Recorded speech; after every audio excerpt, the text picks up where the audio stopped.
And hello again, everyone. Welcome to Turf Talk. I'm your host, Leah Secondo, presented by Longstreth. Well, we're at that point of the season. It's time for postseason play, the next chapter in the schedule. And joining me tonight, once again on the show, Suzanne Bush, my colleague analyst with ESPN and the ACC network, and also my longtime colleague as well with field hockey in Kara Lentz. Kara covers the Big Ten quite extensively, and we'll be also covering the Division II championships this season for NCAA.com. Welcome back, ladies. How about that? We're in the next chapter already. Pretty amazing. Right. Thanks for having us yet again. Let's talk hockey. Let's talk hockey talk. Well, hockey talk. First of all, Kara, you had said it at the end of last show. You were like, I don't know, Michigan's rolling. Michigan's good. And Kara and I were like, yeah, but Northwestern's really good. But you saw them this weekend. You nailed it. They had a heck of a weekend. Yeah, they're a really tough team, and I think what you want to be doing at this point in the season is playing your best field hockey. It was a bit of a revenge tour, like to actually conceptualize what they were able to do, avenging those regular season losses was incredible. But at the end of the day, 5 of the 6 games we had in the tournament were decided by 1 goal. We had 2 shootouts.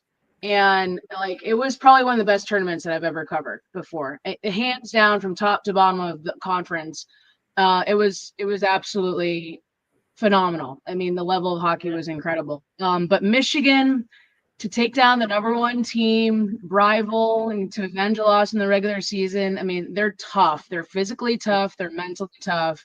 They're well coached, and it's a team that I wouldn't want to face. But look at who they're facing in the first round. At Northwestern in these brackets when they release, it's like so hard, right? It's so hard. It's so hard. Suzanne, I think you said it. You said it best. Like, oh, Northwestern, you just poked the bear. Yeah, that was a great. Yeah, and this is a Northwestern team too, where their sights have been set on the NCAA tournament, I think, for a long time, and that's in the design of the schedule. And this is a team that is really primed to make that deep run. Suzanne, what were your thoughts on that one loss now for Northwestern, and how it kind of changed? Well, the tournament was awesome. Well, all the tournaments over the weekend were incredible. Yeah. But what do you think it does to the Wildcats?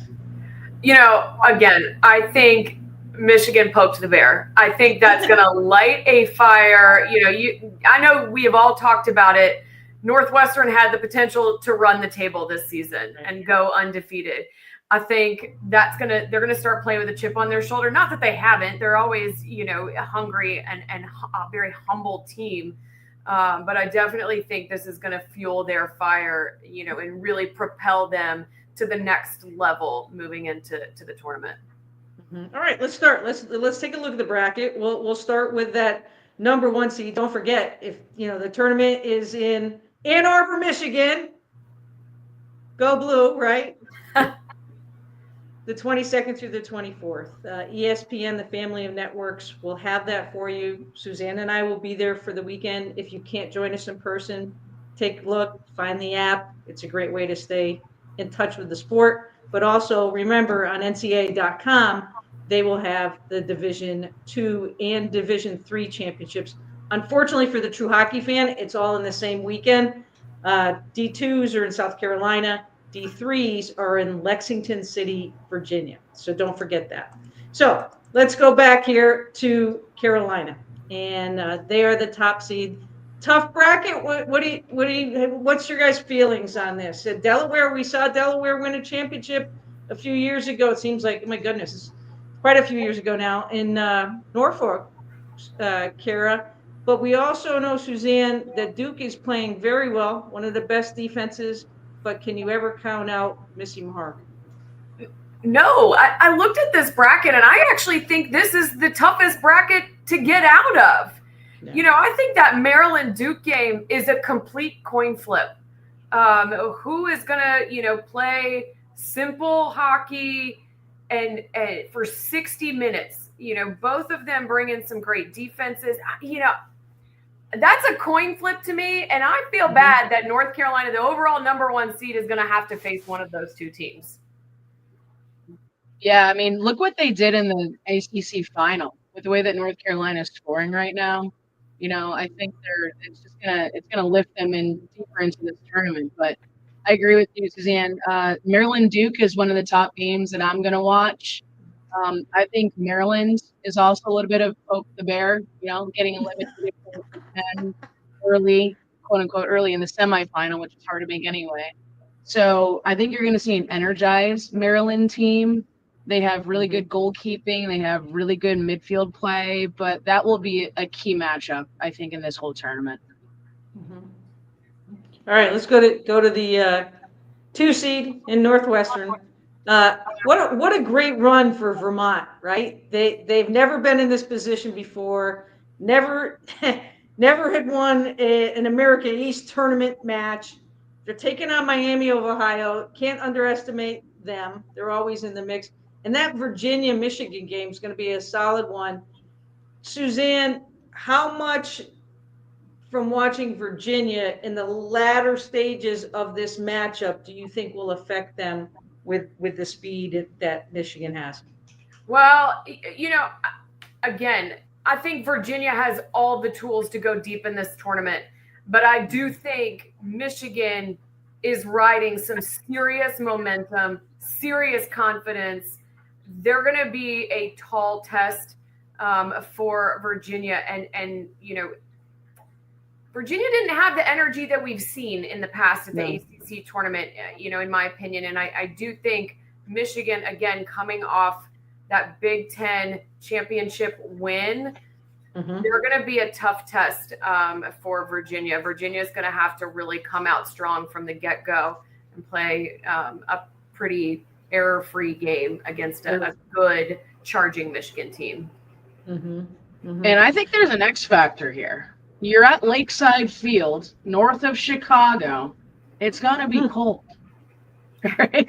It's going to be cold. Like I've always, in playing in the first and second round NCAA tournaments in my career, whenever these ACC teams come to the Midwest, I think it takes them a bit to get into the game, I think. But that Michigan-Virginia game is going to be tough.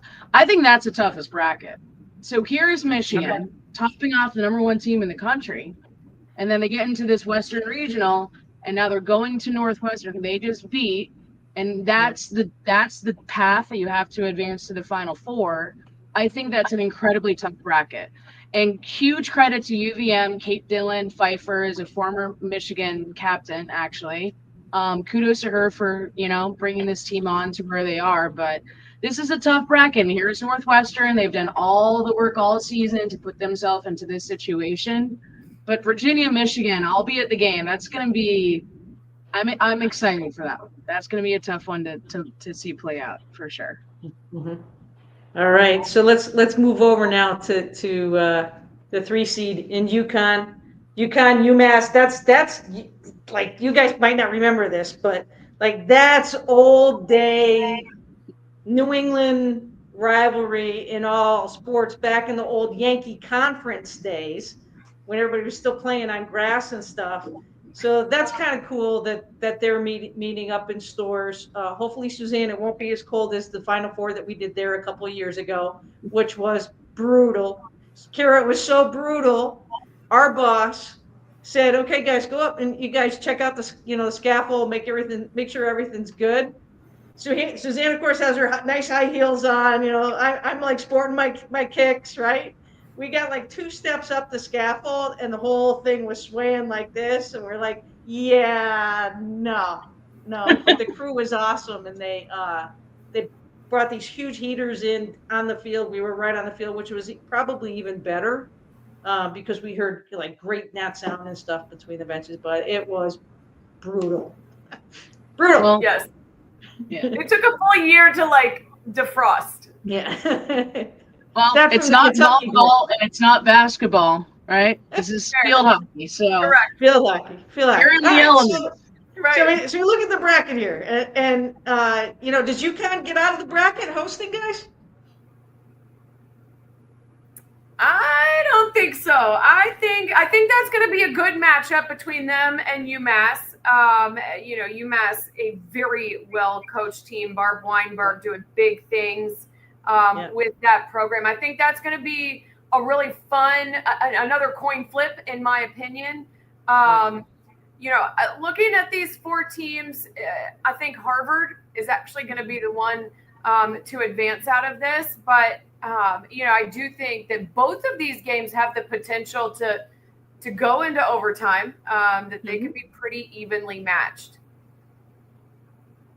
Yeah, and I mean, if you look at all the teams in this tournament, most of them have 4, 5, 6 losses. And here's Harvard sitting there with only 3 losses on the season. And I love the fact that the Ivy League actually had a conference tournament this year. And the fact that 2 Ivy League schools got in, I think this is remarkable for the sport. But Harvard has continuously been knocking on the door, advancing through the tournament. They are really well coached. Princeton with Carla Tagliente, she knows what the experience is like. She has coached her team to the Final Four in 2019. That's going to be a fun one. And UConn and Syracuse. Sorry, no, that's Harvard and Syracuse at UConn. But that's going to be a tough bracket to come out of as well. Yeah, I totally agree. Yeah, and Syracuse doing enough, Suzanne. That was one of the teams that we talked about last week. It was disappointing, certainly for them. It was a great match at the ACCs against Virginia, but Virginia was too tough. All right, so move on to the next bracket here. Boston College, Princeton, St. Joe's was on a roll, and Lafayette coming out of the Patriot League. Another great game. That was an awesome game to watch against American. Your guys' thoughts on who comes out of this bracket?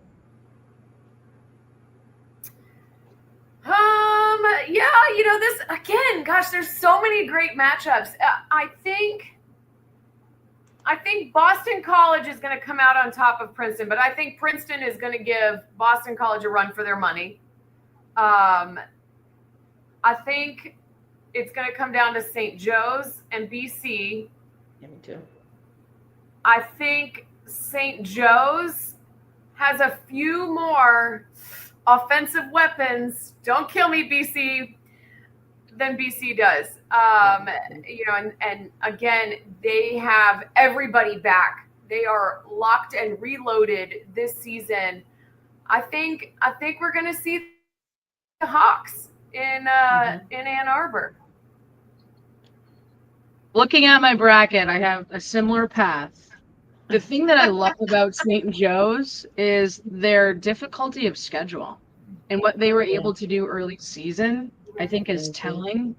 Plus, they're hosting in Philly. This is good for the sport of field hockey. They're going to draw a huge home crowd, with everybody from Pennsylvania or neighboring towns. That was the case in College Park. It was high school programs, club programs, everybody was there. So I think that will fuel them to actually advance through. And BC, you guys know this, it's a tournament team. They're really well coached. That's going to be a tough matchup there too. But for Boston College, even to get into the second round, you have to take down Princeton, who's, one of the top teams in the country in the Ivy League. Like, just to actually navigate what these teams need to do to reach the Final Four. I mean, it's tough.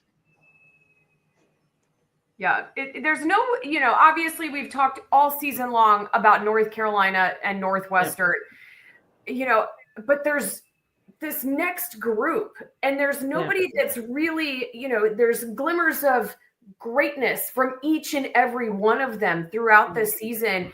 And so who's going to show up and really put together a fantastic game plan those first 2 games? I'm with you, Kara. Like, there are so many coin flips here. Princeton, again, I think is going to give BC a run for their money. I mean, led by Beth Yeager, she's playing incredible hockey. Right. I think BC is bringing in some great momentum as well. So, I think that's going to be a really tough matchup. But yeah, There's some really fun first round games. It's going to be a great day. Yeah, for sure. And you know, like Charlie Kramer's a competitor, right? And man, we're going to see some awesome goaltending all throughout the tournament. Can't wait to see Skubish. I mean, we saw her early in the season at Louisville, but I think knowing what we know about Charlie Kramer, I think she probably left the ACC's, you know, wanting another shot, right? Wanting another shot to do better, because she is the type of player that is out there constantly taking extra sessions in. She's watching a lot of film. You know, she's done everything right prior to the setting to kind of separate herself. And I wouldn't be shocked if she comes away with some tremendous saves and kind of puts the Eagles on her back a little bit. Well, and these are the kind of players that, you know, we love to talk about, right? Right. Charlie Kramer was technically fourth string last year. You know, they had 4 different keepers on their roster, and she has worked her butt off to get to that starting position. An absolute sponge. Like, those are the athletes that you want to cheer for. That just buckle down and do the dirty work, and 7 a.m. individuals every single week, regardless of what the temps are outside. She's out there with Mark Foster. You know, those are the kind of players that you love to cheer for and see do well. Mm-hmm. And as we saw in last year's national championship matchup, you can't make it to the final without good goalkeeping. Yeah. Like that's I think that is one of the number one parts of the recipe to make a postseason run for so many different reasons. Mm-hmm. One, it energizes your defense. It gives you confidence on the corner unit when you're going up against some pretty, you know, prolific scoring opportunities from your opponent on attack. So I think number one, your goalkeeping has to be sound. It's got to be tight because it energizes in so many different ways. So if you don't have that, you're not making a run in the NCAA tournament, I don't think. Can we talk about the Big Ten keepers, by the way? Yeah. Oh my gosh. I mean, from start to finish, every single one of them was like literally mind-blowing saves. I know. And I had a couple of different points going into the tournament about what to look for that I was excited about. And the goalkeeping was top. And I mean, you saw it on display, like Halla Silverstein, first of all, in the shootout. She's like 5'2". Skubish is like 5'10", 5'11". Klobasco is one of the top goalkeepers, I think, in the nation. The Big Ten is producing some solid goalkeeping up and down, but it's certainly made for some really exciting parts of the tournament. And Skubish, I mean, she was tested. She has a good defense in front of her, but just the capability of that goalkeeper, the way that she can actually clear the ball, like it is accurate. She never clears it into danger. She always clears it away from danger or to her teammates. It was one of the more exciting parts of the tournament was to see the goalkeeping. And that surface in understand that they did a little bit of work with the surface in Ann Arbor. Kara, did you have a chance to you know, sometime throughout the year kind of check things out and see how it was playing and stuff? I heard they did some upgrades for the potential if there's snow again. Well, I think one of the conditions for hosting a tournament in that area of the country is that you have to have a budget for any type of extreme weather. And that's been budgeted. In regards to the surface, unfortunately, I don't get on site as much as you guys, so I'm not exactly sure with that. But needless to say, Michigan has hosted now, 2 or 3 times in the past 10 years? Yeah, this will be the 3rd time. Yeah. Yep. So they have everything, wrapped up. Talk about the facilities in Division I hockey right now. Yeah. I mean, Maryland, that turf surface plays so fast. And we got to go inside their facility and see all the whole trophy cases with like lacrosse and field hockey. I feel like I've never accomplished anything in my life when I walk into the lobby of the lacrosse complex. I'm like, Okay. Yeah. No, it's a gorgeous facility, and you said it. I mean, you have Kathy Reese and Missy Mahar in the same building. That's a lot. That's a lot of hardware for Yeah. both programs for sure, for sure. And Michigan's, I think Michigan's facility has been the model for so many now. Their locker room, Karen Shelton took pieces of their locker room to build her locker room, and Ohio State's new facility I mean, you just go right around. Everybody's stepping it up for sure. How does this compare to your playing days, Leah, in college? It was D2. It was totally different. Plus, Yeah. I ended up having to give up hockey because I played ice hockey. Right. So that's when I went and got my officials rating. And back then they called the college rating the sectionals. So, but Pell's Field they play on turf now. They play over at the Moore Fieldhouse now, which is really nice, multi-purpose facility over there at the Southern. But yeah, I was out on the ice. I was skating around the ice during my college time. So, well, even just the facilities for women athletes on campus in general, is just leaps and bounds since I played. Absolutely. No matter the sport. Yeah. How was it? How was it for you? Did they have all of that? I know Pam was instrumental in the new facility there, right? Yeah. Well, absolutely. And, the athletic director at the time was a huge women's sports advocate and dumped a ton of money into all the womenmen's sports. And so the majority of that facility at Louisville was there. They did build, I don't know if you guys remember, I don't remember what year it was that they hosted the national tournament, but they put scaffolding behind the original footprint. They have since built structures on either side with permanent seating up there to be able to continue to host tournaments. So everything was there except for that additional seating up top. I had the ability to play on that beautiful turf. I think that was 2008 when they hosted. Yeah, I think. Yeah, I want to say it was around 2008 because that was like one of the last years that they had it. CBS used to do it, and that was one of the last years that I did it for CBS, and then it went like 5 or 6 years till 19 when ESPN got the contract again. I'm old. I'm an old dinosaur. No, I think that was 2008. Odie was playing for Maryland, and they played against Iowa in the semifinal. That was right. That was the ice field game ice on Friday night. Yeah.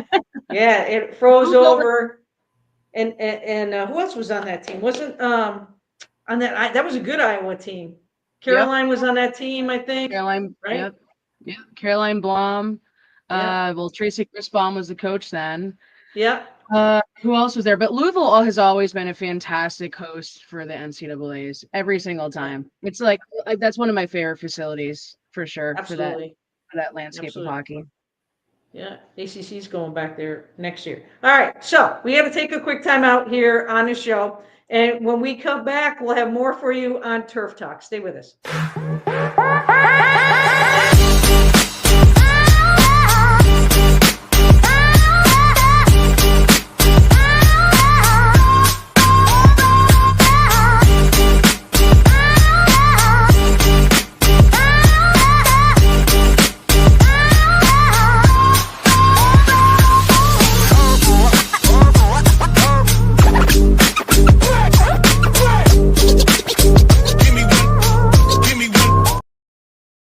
Welcome back to Turf Talk, presented by Longstreth. I'm your host, Leah Secondo. Joining me again this week, Suzanne Bush and Kara Lentz back on the show as we get set for hockey, the postseason. It'll start this coming weekend. Teams are starting to make their preparations to get to those designations. And as you guys think about the weekend with the programs from your playing day experiences, for those seniors or fifth years, which soon that'll weed itself out from COVID. What do you guys remember for that last go around, knowing that on any given day now could be your last day to put on your uniform? I don't know if you want to open this can of worms. I am still bitter many, many moons later. At the time when I played for Louisville, we were in the MAC. And so we were part of that at that point, it wasn't considered a first round or an opening round. It was a play-in game to be part of the tournament. And we had to fly to the West Coast to take on Pacific on the grass. And we lost that game 1-0. And so I finished my senior career on the grass, not making the NCAAs after we were back-to-back MAC champs. Yes, still bitter. You know, that's like your last go round, right? Yes. Yes, it's a different game on the grass, guys. Yeah.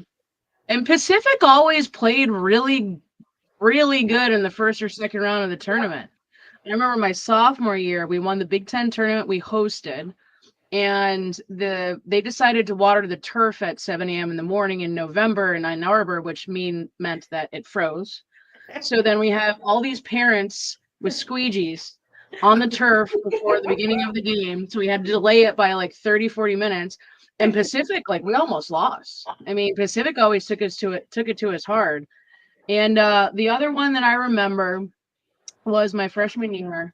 There was just such a special feeling about November field hockey, like to know that you're one of the last few teams, and then each day it gets smaller and smaller. And I was a freshman. I've never started before. And Marcia pulled me into the office, and we're going up against Wake Forest in the semifinal. So it's Dostal and Doughton, like the two top. Never started before. And Marcia's like, Lindsay, we're going to have you mark out Doughton, which you don't see anymore. You don't face guard anybody in field hockey. And she's like, we're going to have you mark out Doughton. And I'm like, gulp. I'm like, oh my gosh. Not to mention it's at UMass. All right. So it's like home crowd territory for Doughton and Dostal. And I'm like, I was terrified, but Marcia's always said luck is where preparation meets opportunity. I try to take that into thought, but that's one thing that I remember about playing on the big stage. I mean, whew, talk about nerves. It was. I just got sweaty while you were telling that story.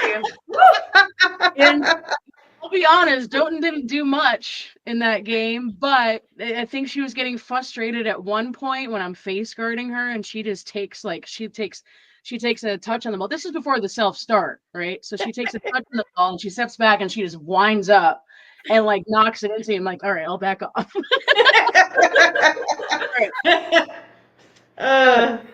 That's a good respects. I got you. I'll back off. I'll back off. That's crazy. That's crazy. The thoughts that you guys have as far as the points of emphasis maybe for the tournament coming up. I know that we got clogged up a little bit at the ACCs with the reviews. They got them right. They wanted to make sure all the games were really important. They got them right. Do you guys feel at some point, two things? Do you feel at some point that we need to have a time limit on looking at the reviews? And on the flip side, kind of like breaking away from that a little bit, are we at a point in any of the divisions? And Jim Phillips, the commissioner of the ACC, spoke with Suzanne and I about this. And Kara, I'd be interested to hear what you say on this too, about maybe expanding the number of teams. Are we there yet with play in all three divisions to be able to do that? Whoever wants to take it. Well, I'll let Kara talk about the expansion, and then I'll chime in after she does that. But going to the reviews, I waffle on this because there were some critical calls made in that Duke BC game, and they got them right. Did it take a while? Yes, it did. But they were game-changing calls. They would have changed the trajectory. They would have changed the winner. I struggle with it because I do think as the team who's carrying momentum into that, to sit for 8 minutes, whatever it was, right? It doesn't do the game justice. And I think, as an audience, right, you get kind of bored. But at the same time, you and I, Leah, we didn't see like the camera angles that they were looking at. We had different angles. Right. So it's tough to be able to say like, well, we would have called it this way, or, whatever. If they're looking at different things and at different angles, they want to make sure that they're seeing what they need to see in order to make the call. So this is my way of saying I don't think there's a correct answer here. I do think there at some point needs to be a shot clock, whatever that is. But again, we're still so kind of new into the whole review system that it's tough to say, okay, well, we are a well-oiled machine. You should have a decision in 4.5 minutes. I think that's a tough thing to say, or whatever the time frame might be. So I don't have a good answer there. I think it's from two sides. From the TV perspective and what we do in the booth, the length of time where we don't know what's being called to review. So to explain it on TV, when our producer and director is also like, oh, it might be this, unless you're sitting directly next to the DV sport, you don't know what's happening. So the communication aspect from a TV perspective, I think, is very difficult. The only way to navigate that, and they do this in the pros and international, you put mics on the video review umpire and they talk you through it. And I think that's the best way because it's an educational tool. From an athlete's perspective, they got to get the call right. So I think you need to give them time to do it. I think there's a different element of being mentally in the game in those instances. Like, how do you keep checked in? How do you stay warm when in like the colder months? And these are all challenges that you can't control as an athlete or a coach. So I think it requires more of the athletes to be able to stay engaged and prepared in a game. I do like the element of opening up the conversation a little bit more since the video review was first installed in the college field hockey, about having the conversation about the rules and the rules of the game. I think that needs to continue, and not just with the speaking captains. I really am a fan of officials and umpires actually having communication and talking with players on the field as it's happening about this or that. I think that elevates the game. But I'd rather them get the call right. I'd rather them get the call right no matter how long it takes. It's just another uncontrollable that you don't have in the sport as a player on the field. Well, and to that point too, I think at some point we need to have a consistent way of communicating that throughout all the conferences, right? Mm-hmm. This is the way we're going to handle it. Mm-hmm. Maybe no time limit, because I'm with you, Kara. Like, they got to get the call right, because that, again, going back to that BC Duke game with two very critical calls being made that would have changed the outcome. Yep. Had they had a time clock that they had to cut it off at some point. So yeah. I sat next at Maryland. We're very fortunate in the press box. We sat directly next to the DVC Sport booth. So during our broadcast, we're showing what our cameras see, but I'm looking at the DVC Sport booth, and they're showing something different, and they have different angles from different cameras. Mm-hmm. So that part was interesting, and I had the press box open so I could hear what the umpires were looking for, and that whole process takes a long time. Like, for them to find a certain angle, they would tell you to speed it up, slow it down. So seeing from the behind the scenes of that, I can understand why it would take a while. But it's intriguing. I don't know. It's hard when it's cold, and like you talk about momentum. Like, if a team just earned a corner and now the video replay goes to, seeing if it's not a corner, what's it gonna do to the team? And they rule it's not a corner. It's gonna deflate the momentum. I think that's the biggest issue. Yep. They're game changers. Mm-hmm. They are game changers. Yeah. We're going to have a game changer because we have to take another timeout on the show. When we come back, we'll take a look at Division 2 and Division 3 and wrap up this portion of Turf Talk. So stay with us.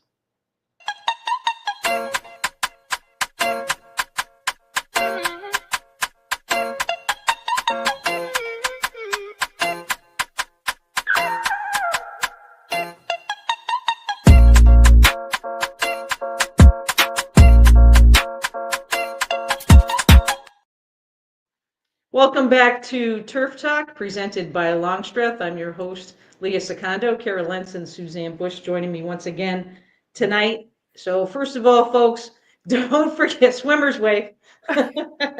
Elbow, wrist. right, so we have Division twos and Division threes coming up.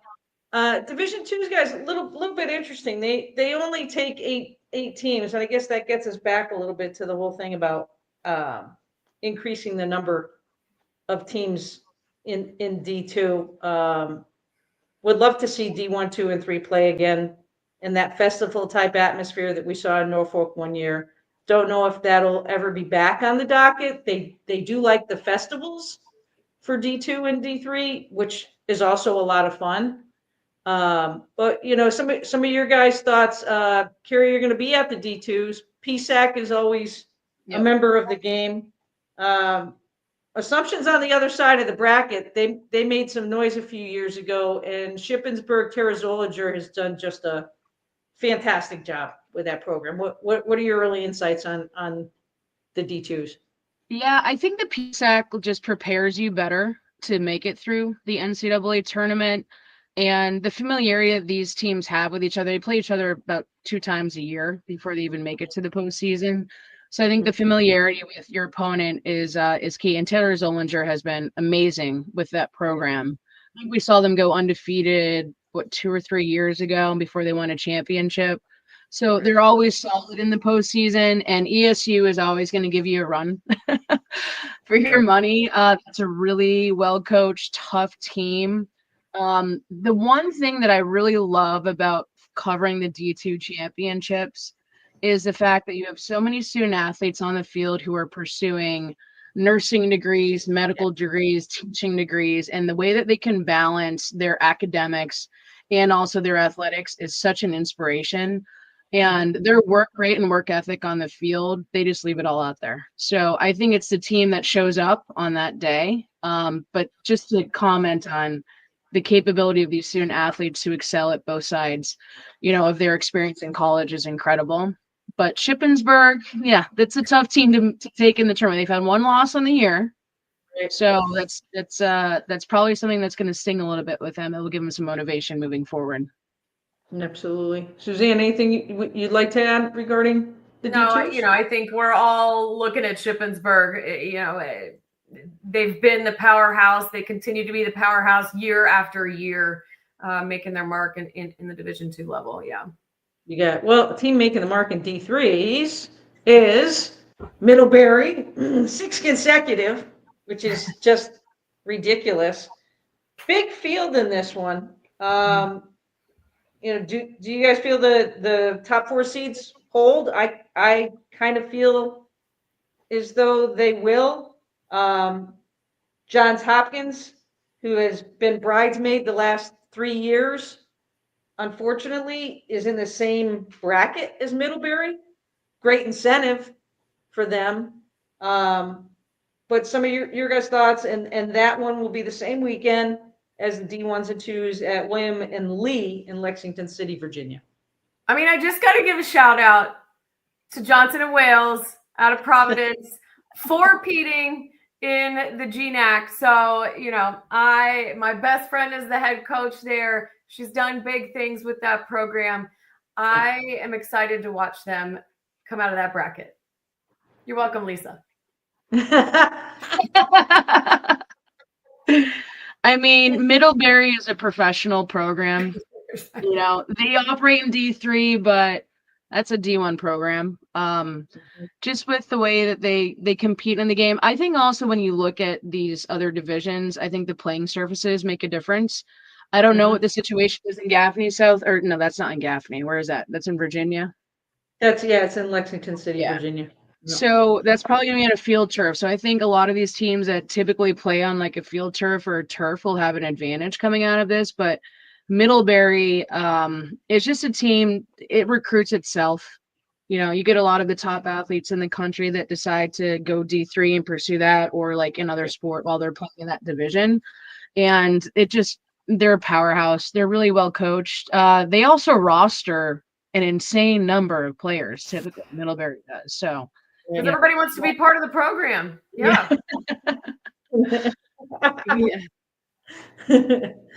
All right, ladies. Well, we're going to have to wrap up the show tonight. Kara, good luck to you. I know you're going to have a lot of fun in South Carolina at Limestone, doing the D2s. Rock it out of the park as you always do. And I'll see you next Wednesday in Ann Arbor. Yes. And Looking forward to it. yeah, looking forward to it. It should be a great few weeks here leading up to a champion Kara. Do we have a pick? Do we have a pick? Do we have a pick? Do we have a national champion estimation? Yeah. Like, do you guys want to go through our each of our 4 teams? I'll say my final 4. I don't know. Okay, who I'm gonna- I got All you. All right, my final 4. I got North Carolina. I got St. Joe's. I got Harvard. And I got Northwestern coming out of that bottom part of the bracket. Got North Carolina. I got St. Joe's, but that BC St. Joe's game, if it comes to that, that will be good. UConn. Although UConn Syracuse is going to be tough. And I think Northwestern will, if they face up against Michigan, if Michigan even advances past Virginia, I think Northwestern is primed to make a run to the title game. Mm-hmm. Can we reconvene? I have Northwestern. Right? I know. What'd you say? Exactly. Can we reconvene in a week to actually make sure that we as analysts are doing our job? And Absolutely. We can reconvene. We can reconvene in a week. We'll figure that out. I've got to figure out the logistics. I'm trying to figure out next week's show a little bit. Have some little twists and wrinkles in it since we'll be on site. But yeah, we'll figure that one out for sure, Kara. So my 4 are Northwestern, Harvard, BC, and UNC. And I'm struggling with the whole Northwestern. I haven't picked a winner yet, though. I can't do it either. I can't do it either. And I really struggled with BC and St. Joe's. Yeah, I'm struggling with my winner at the end of the day. I hope it goes down to what it did last year, all the way to the end of the shootout. I mean, that would be awesome. I don't know if it will, but it certainly has all the potion in the bottle to be able to do that. Agreed. I think. Knock on wood. Knock on wood. Knock on wood. All right, guys. Thanks so much again for being a part of the show. Great stuff. I know the people from Longstreth loved it as well. They got a lot of great feedback on it. So you guys rock it, and I'll catch you down the road. Thanks, guys. That wraps up this edition of Turf Talk for this time. Hope you'll join us next week. We'll be rolling into the Final 4 and set you up for a national champion. Make it a great week. Don't forget to continue to grow the game, and see you next time on Turf Talk.